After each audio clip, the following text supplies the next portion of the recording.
Hello everyone, welcome back to my YouTube channel. पिछले part में हमने केमिकल रिएक्शंस एंड इक्वेशंस को समझा था और हमने बैलेंस केमिकल इक्वेशन को समझा था। आज हम केमिकल रिएक्शंस के कुछ टाइप्स को जानेंगे और इस पार्ट में हम पूरा चैप्टर एंड करेंगे। तो आइए समझते हैं। In a chemical reaction, atom of one element do not change into atom of another element. एक एलिमेंट के एटम दूसरे एलिमेंट के एटम में चेंज नहीं होते हैं। किसी केमिकल रिएक्शन में एक एलिमेंट के एटम्स दूसरे एलिमेंट्स के एटम में चेंज नहीं होते हैं। Nor do atoms despair from the mixtures और अपेयर फ्रॉम एल्सवेयर। ना वो किसी मिक्सचर्स में गायब होते हैं और ना ही वो कहीं से नए बनते हैं।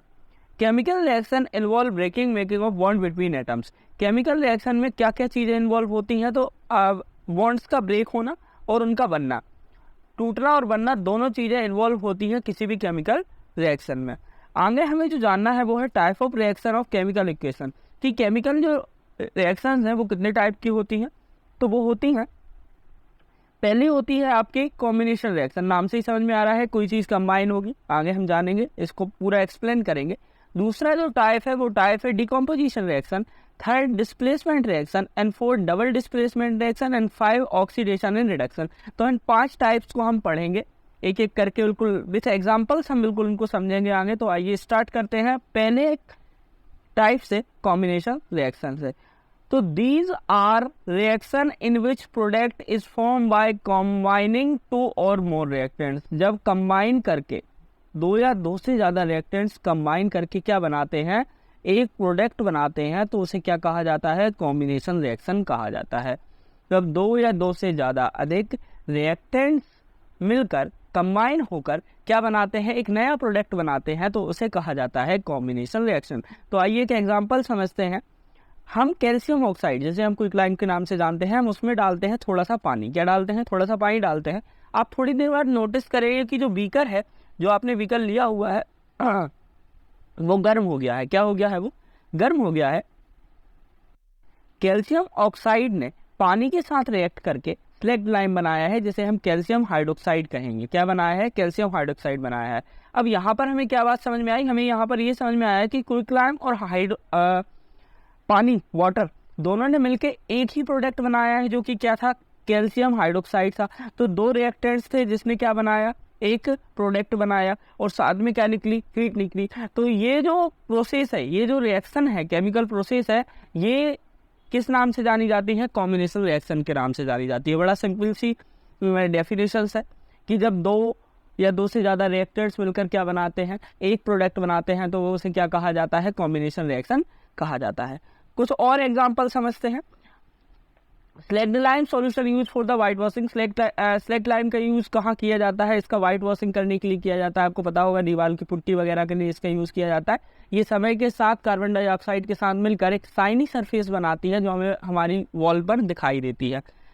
कार्बन डाइऑक्साइड जो एयर में मौजूद होती है, उसके साथ 2-3 दिन में कैल्शियम कार्बोनेट बना लेती है, जो शाइनी फिनिश देती है हमारे वॉल को। तो यहाँ पर भी क्या हो रहा है? कॉम्बिनेशन रिएक्शन हो रही है। कैल्शियम हाइड्रोक्साइड कार्बन डाइऑक्साइड के साथ क्या करती है? रिएक्शन करती है और कैल्शियम कार्बोनेट बनाती है और साथ में पानी बनता है। मार्बल जो है वो खुद एक CaCO3 होता है। मार्बल, जिसे हम मार्बल के नाम से जानते हैं, वो क्या है? CaCO3 है। क्या है? CaCO3 है।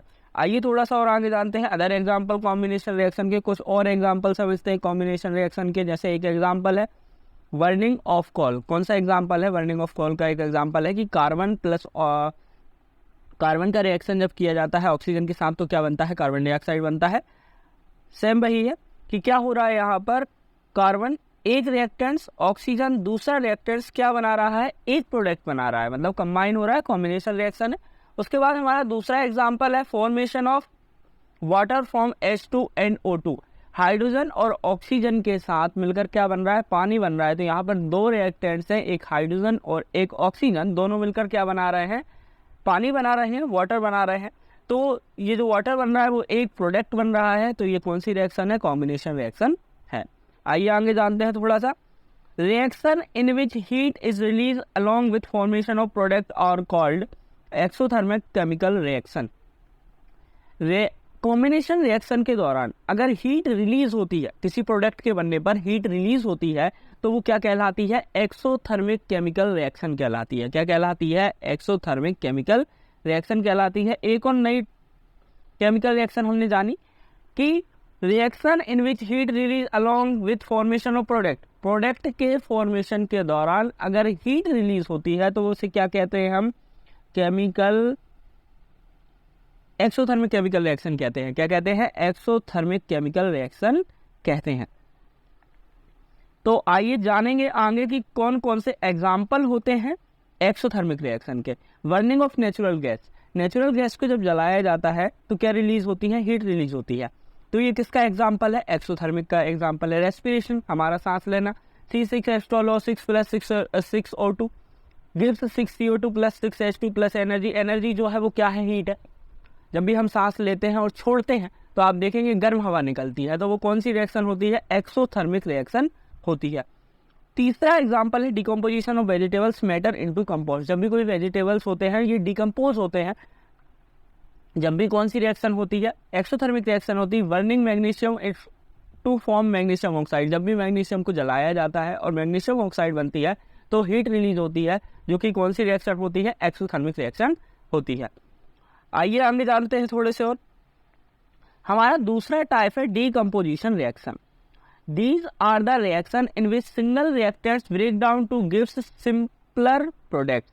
अब यहाँ पर क्या हो रहा है? कॉम्बिनेशन में ये हो रहा था कि दो रिएक्टेंट्स थे या दो से ज़्यादा रिएक्टेंट्स थे जो एक प्रोडक्ट बना रहे थे। यहाँ उसी का अपोजिट है कि एक रिएक्टेंट्स टूट कर दो या दो से ज़्यादा क्या बना रहा है? प्रोडक्ट बना रहा है। तो उसे हम क्या कहेंगे? तो डिकम्पोजिशन रिएक्शन क्या होती है? कोई एक रिएक्टेंट्स ब्रेक डाउन होकर दो या दो से ज़्यादा क्या बना रहा होता है? प्रोडक्ट्स बना रहा होता है, या सिर्फ प्रोडक्ट्स बना रहा होता है, सिंपलर प्रोडक्ट्स बना रहा होता है, तो उसे क्या कहा जाता है? डिकम्पोजिशन रिएक्शन कहा जाता है। एग्जाम्पल फर्स्ट हमें जो लेना है, हमें 2 ग्राम फेरस सल्फेट लेना है, क्रिस्टल्स। फेरस सल्फेट की क्रिस्टल्स लेना है in a dry boiling tube, dry tube में लेना है और उनको क्या करना है? फ्लेम के ऊपर गर्म करना है। Green colour of ferrous sulphate change with the characteristic order of burning sulphur. Sulphur जलने के बाद अपना ग्रीन कलर बदल देगा और क्या करेगा? एक उसमें अलग तरीके की क्या खुशबू आने लगेगी। व्हेन हीटेड फेरस सल्फेट, जब फेरस सल्फेट क्या होगा? हीट होगा, तो वह पानी को क्या कर देगा? छोड़ देगा। And then decomposes to ferric oxide, तो क्या बनाएगा? वो फेरिक ऑक्साइड बनाएगा Fe2O3, और साथ में क्या बनाएगा? सल्फर डाइऑक्साइड बनाएगा, और साथ में क्या बनाएगा? सल्फर ट्राइऑक्साइड बनाएगा। तो हम देख सकते हैं यहाँ पर पूरी इक्वेशंस है कि फेरस सल्फेट ने गर्म करने पर क्या क्या बनाया? फेरिक ऑक्साइड बनाया, सल्फर डाइऑक्साइड बनाया और सल्फर ट्राइऑक्साइड बनाया। तो यहाँ पर एक रिएक्टेंट्स ने क्या क्या किया? एक रिएक्टेंट्स ने अलग अलग प्रोडक्ट में क्या कर दिया? ब्रेक कर दिया। इसे कहा जाता है डीकम्पोजिशन रिएक्शन। आइए आगे और समझते हैं। दूसरा example, decomposition of CaCO3 to calcium oxide. Decompose करके CaCO3 को क्या बनाया जाता है? कैल्शियम ऑक्साइड बनाया जाता है, और साथ में क्या निकलती है? CO2 on heating is used in industries. उसको हीट करके बनाया जाता है CaO, जिसे हम कहते हैं कैल्शियम ऑक्साइड।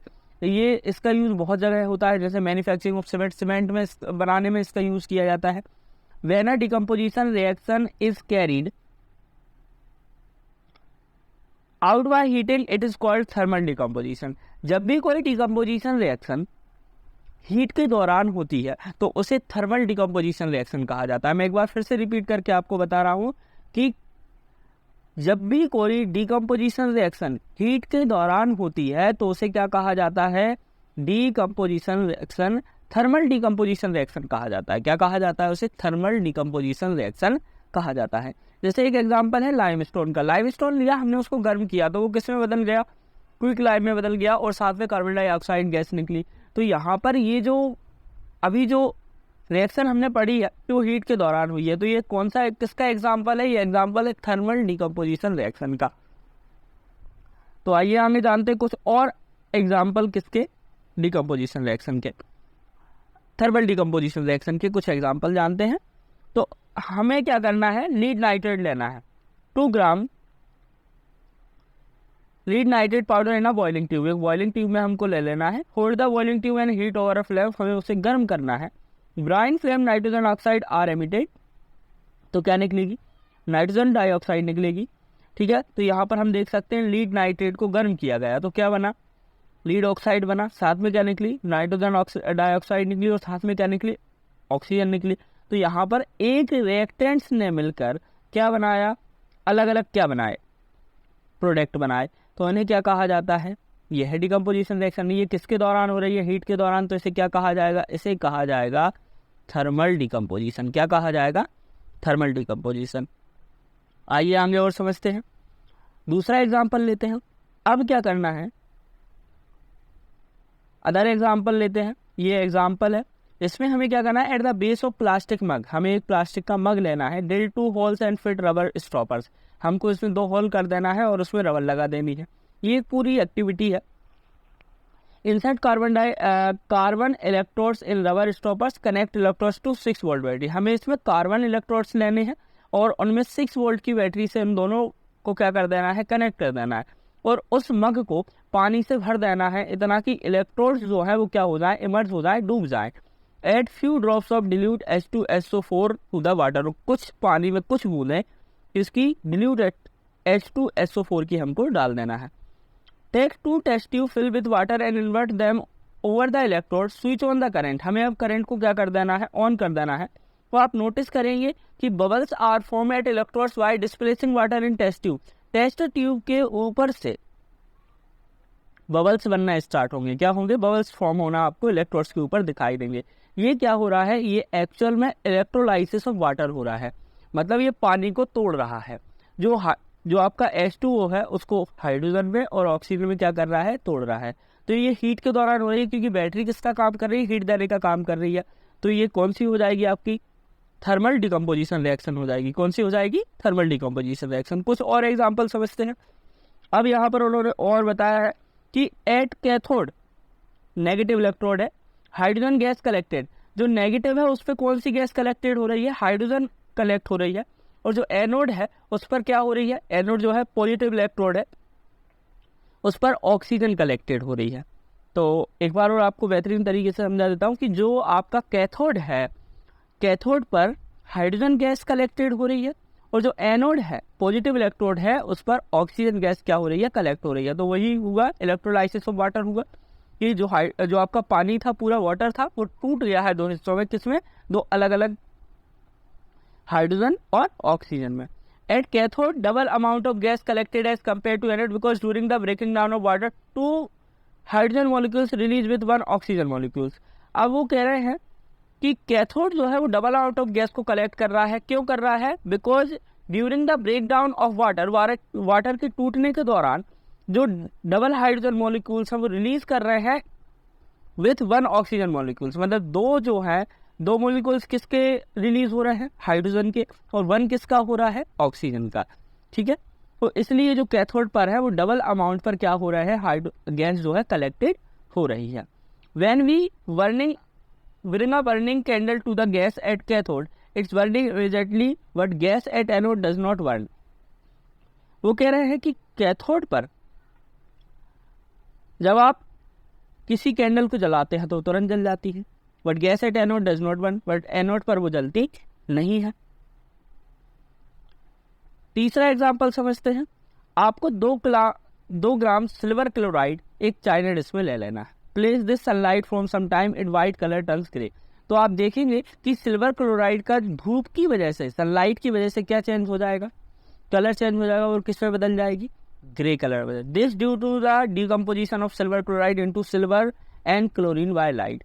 अब यहाँ पर डिकम्पोजिशन रिएक्शन हो रहा है कि जो सिल्वर क्लोराइड है वो सनलाइट की हीट की वजह से किस में कन्वर्ट हो रहा है, सिल्वर और क्लोरीन में कन्वर्ट हो रहा है। तो वही बात हो रही है। पहला तो ये समझ लेते हैं कि एक क्या था आपके पास, एक रिएक्टेंट था, उसने क्या बनाए, 2 प्रोडक्ट बनाए, तो क्या कौन सी रिएक्शन हो रही है, डिकम्पोजिशन रिएक्शन हो रही है। दूसरी बात, थर्मल डिकम्पोजिशन रिएक्शन हो रही है इसलिए क्योंकि ये किसके दौरान हो रही है, सनलाइट के, और सनलाइट क्या देती है, हीट, तो हीट के दौरान हो रही है, हीट कैरी कर रहा है, मतलब क्या हो रही है, थर्मल डिकम्पोजिशन रिएक्शन हो रही है। आई होप मेरी बातें आपको बेटर तरीके से समझ में आ रही होंगी। उसके बाद एक और एग्जांपल है कि silver bromide also behave in the same way. Silver bromide भी इसी तरीके से काम करता है, जो हमने अभी सिल्वर क्लोराइड पढ़ा था वैसे ही काम, बिल्कुल सेम वैसे ही कौन रिएक्ट करता है, सिल्वर ब्रोमाइड काम करता है। तो एक एग्जांपल समझा देता हूँ मैं आपको। Silver bromide also behave the same way से बिहेव करता है।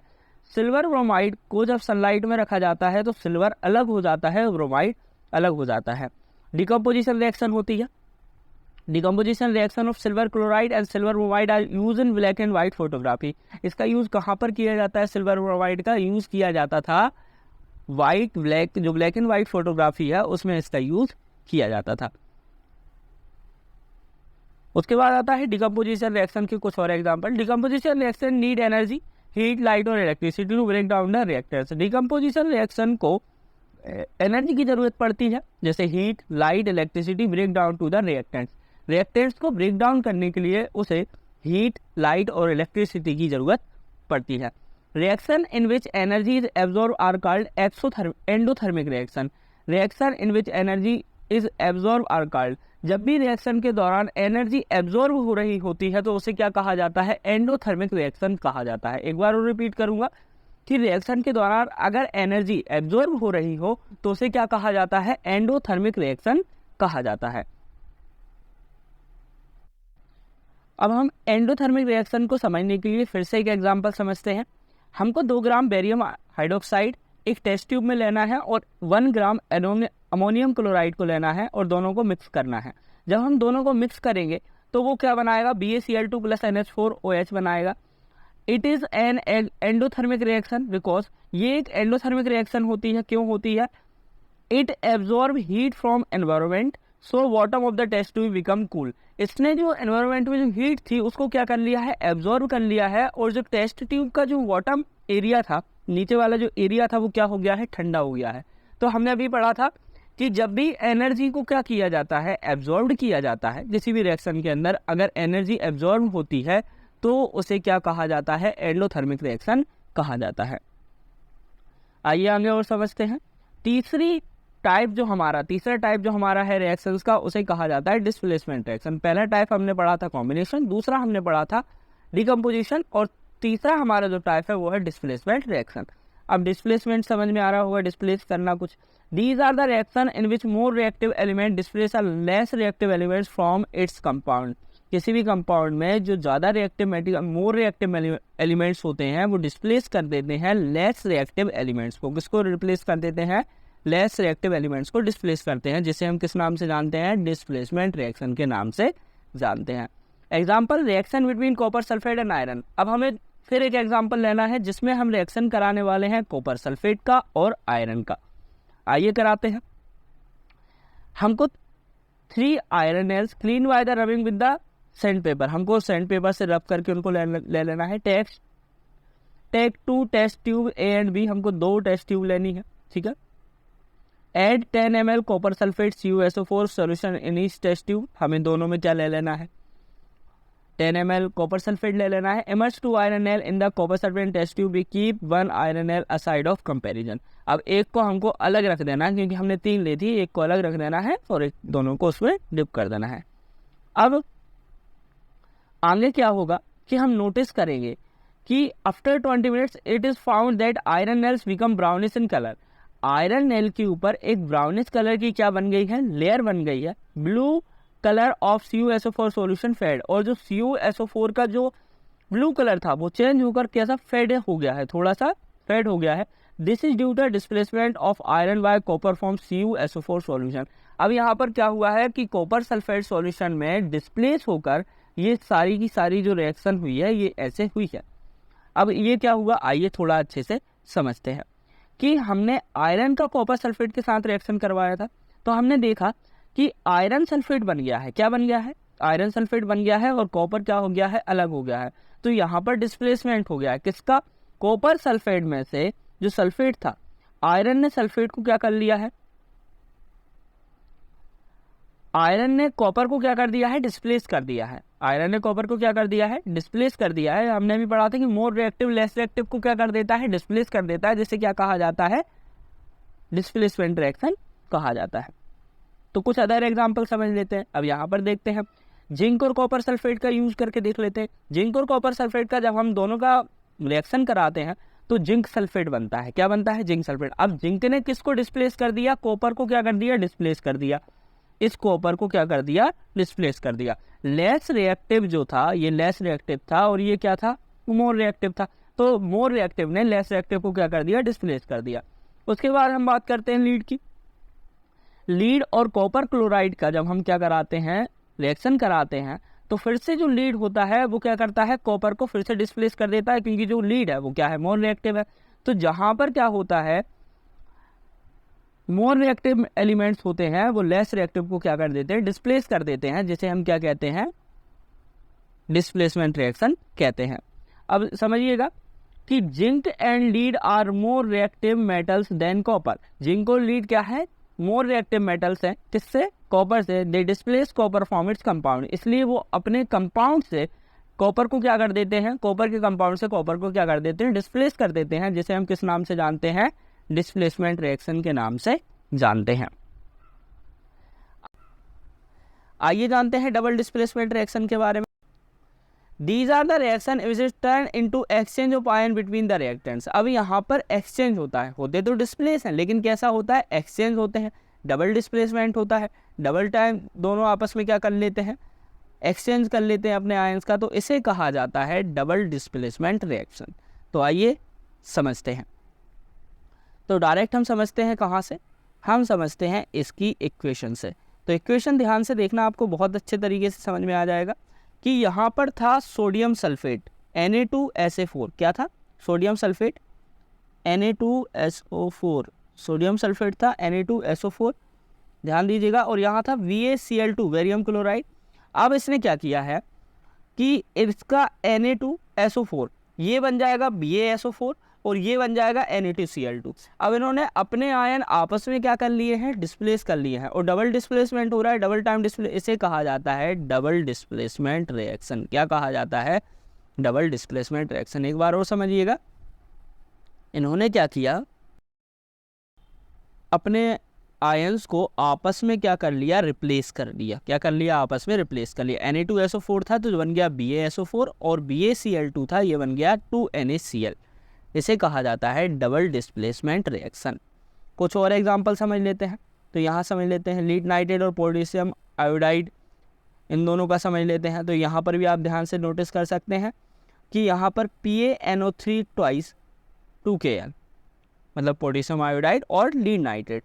अब ये क्या बना लेंगे? PbL2 बना लेंगे। क्या बना लेंगे? PbL2 बना लेंगे। तो डिस्प्लेस हुआ कि नहीं? ध्यान से देखिए, KNO3 Pb की जगह क्या आ गया? K। और यहाँ पर लीड की जगह पे आ गया आपका पोटेशियम और पोटेशियम की जगह पर आ गया लीड। अब इन्होंने आपस में ही अपने आयंस को क्या कर लिया? एक्सचेंज कर लिया, इसलिए इसे क्या कहा जाएगा? डबल डिस्प्लेसमेंट रिएक्शन कहा जाएगा। उसके बाद हमारा आता है ऑक्सीडेशन एंड रिडक्शन। ऑक्सीडेशन क्या है? ऑक्सीडेशन है, oxidation is the gain of oxygen और loss of hydrogen during a reaction. Reaction के दौरान अगर ऑक्सीजन का गेन हो रहा है और हाइड्रोजन का लॉस हो रहा है तो उसे कहा जाता है oxidation. The substance is said to be oxidise. यहाँ पर कोई भी सब्सटेंस क्या हो रहा होता है ऑक्सीडाइज हो रहा होता है। तो ऑक्सीडेशन किसे कहते हैं? बड़ा सिंपल सी डेफिनेशन है कि gain of oxygen and loss of hydrogen, उसे क्या कहा जाता है? ऑक्सीडेशन कहा जाता है। कि gain of oxygen and loss of hydrogen क्या कहा जाता है? उसको कहा जाता है ऑक्सीडेशन। और रिडक्शन किसको कहा जाता है? उसी का अपोजिट, कि loss of oxygen and gain of hydrogen, इसको क्या कहा जाता है? रिडक्शन कहा जाता है। यहाँ पर कोई भी सब्सटेंस रिड्यूस हो रहा होता है और यहाँ पर कोई भी सब्सटेंस ऑक्सीडाइज हो रहा होता है। तो एक बार और समझ लेते हैं बेहतरीन तरीके से, ऑक्सीडेशन किसे कहा जाता है? Gain of oxygen and loss of hydrogen. Oxygen का गेन होना और हाइड्रोजन का लॉस होना, दोनों चीज़ों को क्या कहा जाता है? ऑक्सीडेशन कहा जाता है। और रिडक्शन इसका opposite, loss of oxygen and gain of hydrogen, इसको क्या कहा जाता है? रिडक्शन कहा जाता है। तो एग्जाम्पल के लिए वही बर्निंग मैग्नीशियम रेमन को आप जलाकर देख लीजिए तो एयर की प्रेजेंस में जलेगी और मैग्नीशियम ऑक्साइड देगी। हर मैग्नीशियम इज ऑक्सीडाइज, जो मैग्नीशियम होगी वो क्या हो जाएगी? ऑक्सीडाइज हो जाएगी। तो यहाँ पर ऑक्सीडेशन हो रही है। ऑक्सीडेशन और रिडक्शन के कुछ एग्जाम्पल हैं, यहाँ पर भी देख सकते हैं आप। एक ये है, एक ये एग्जाम्पल है। और कहीं पर अगर ऑक्सीडेशन और रिडक्शन दोनों हो रहे हैं, अगर कहीं पर ऑक्सीडेशन और रिडक्शन दोनों हो रहे हैं तो उसे कहा जाता है रिडॉक्स रिएक्शन। क्या कहा जाता है? Redox reaction. तो यहाँ पर आप देख सकते हैं कि कॉपर ऑक्साइड ऑक्सीजन को क्या कर रहा है? लॉस कर रहा है, और हाइड्रोजन को क्या कर रहा है? गेन कर रहा है। तो अब जब दोनों चीज़ें यहाँ पर हो रही हैं तो उसे क्या कहा जाएगा? रिडॉक्स रिएक्शन कहा जाता है। क्योंकि when one reactant gas oxidise and other gas reduce, एक ऑक्सीडाइज हो रहा है और एक रिड्यूस हो रहा है एक ही रिएक्शन के अंदर, तो इसे कहा जाता है ऑक्सीडेशन रिडक्शन रिएक्शन, जिसे हम नाम से जानते हैं रिडॉक्स रिएक्शन। किस नाम से जानते हैं? रिडॉक्स रिएक्शन के नाम से जानते हैं। यहाँ दोनों चीज़ें हो रही हैं, तो जब दोनों होते हैं किसी रिएक्शन के अंदर, दोनों हो, ऑक्सीडेशन भी हो रिडक्शन भी हो, अगर दोनों रिएक्शंस हो रही हैं तो इसे कहा जाता है रिडॉक्स रिएक्शन। क्या कहा जाता है? इसे रिडॉक्स रिएक्शन कहा जाता है। मैं एक बार और आपको बहुत अच्छे से समझा देता हूँ कि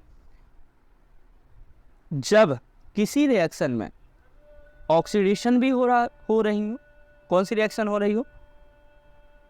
ऑक्सीडेशन एंड रिडक्शन, दोनों रिएक्शंस हो रही हो, तो उसे कहा जाता है रिडॉक्स रिएक्शन या ऑक्सीडेशन रिडक्शन रिएक्शन। क्या कहा जाता है? ऑक्सीडेशन रिडक्शन रिएक्शन कहा जाता है या रिडॉक्स रिएक्शन कहा जाता है।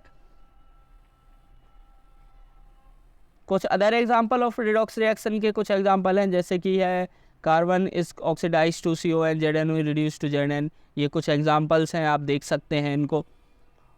अब बारी आती है कोरोजन की। किसकी बारी आती है? कोरोजन की। आइए जानते हैं हमारे नए टॉपिक को, effect of oxidation reaction in everyday life. हर दिन की ज़िंदगी में ऑक्सीडेशन रिएक्शन का क्या इफेक्ट पड़ता है वो जानते हैं। पहला है कोरोजन। क्या है corrosion? It is process by which a metal is attract by substance such as the moisture, acid, ETC। जब भी कोई मेटल क्या होता है, मॉइस्चर्स, एसिड, इन सब के संपर्क में आता है तो क्या बन जाता है? An example black coating on silver, green coating on copper. जैसे सिल्वर के ऊपर ब्लैक कोटिंग चढ़ जाती है, ग्रीन कोटिंग होती है कॉपर के ऊपर, और आप ब्राउन कलर की कोटिंग देख सकते हो किसके ऊपर? आयरन के ऊपर। तो ये सब किसके एग्जाम्पल है? कोरोजन के एग्जाम्पल है, जिसे हम जंग भी कहते हैं, रस्टिंग ऑफ आयरन कहते हैं ना, जंग लगना। ये क्या है? कोरोजन होता है। Corrosion causes damage to car bodies, bridges, iron, railings, ships, ETC। बहुत सारे कोरोजन के बहुत सारे कारण हैं, जैसे कार की बॉडी को डैमेज कर देना, ब्रिज को डैमेज कर देना, आयरन रेलिंग्स को डैमेज कर देना, शिप्स जो लोहे से बनी हुई होती है, आयरन से बनी हुई होती है, उनको डैमेज कर देना। ये सब किसके कारण है? ये सब होता है कोरोजन के कारण। तो ये ऑक्सीडेशन रिएक्शन होती है एवरीडे लाइफ में, जहाँ पर कोई भी मेटल ऑक्सीडाइज होकर क्या बना लेता है? कोरोजन बना लेता है।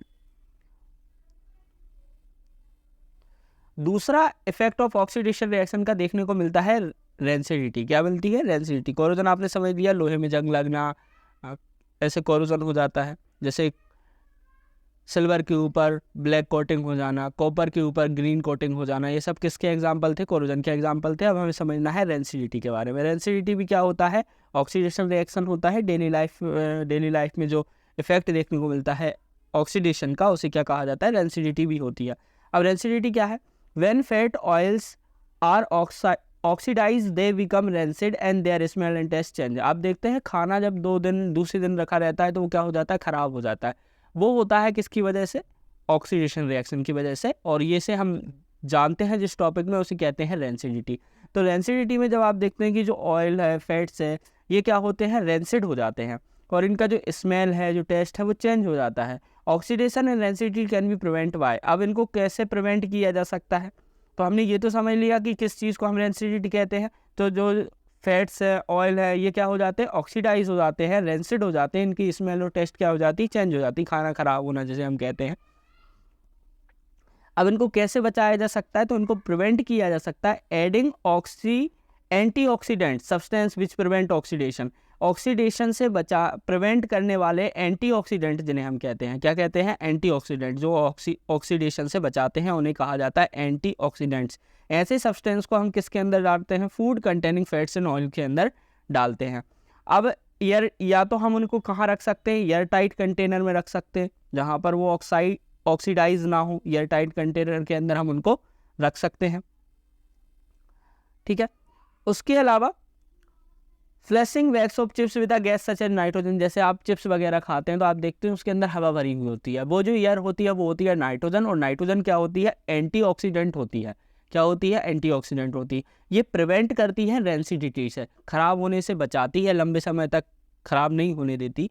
तो जो चिप्स के अंदर, चिप्स पैकेट और जो भी आते हैं पैक होकर, उन सब के अंदर क्या, कौन सी गैस भरी हुई होती है, नाइट्रोजन गैस भरी होती है, जो कि रेंसिडिटी से बचाती है। ये एक एंटीऑक्सीडेंट गैस होती है, तो ये सब रेंसिडिटी से बच जाते हैं। आई होप आपको ये बात समझ में आ गई होगी। ये पूरा चैप्टर बहुत बेहतरीन तरीके से समझ में आ गया होगा। इसके बाद हमारा चैप्टर 2 जो हम रीड करेंगे इसी केमिस्ट्री का, क्लास 10th का। Thank you everyone. जय हिंद, जय भारत।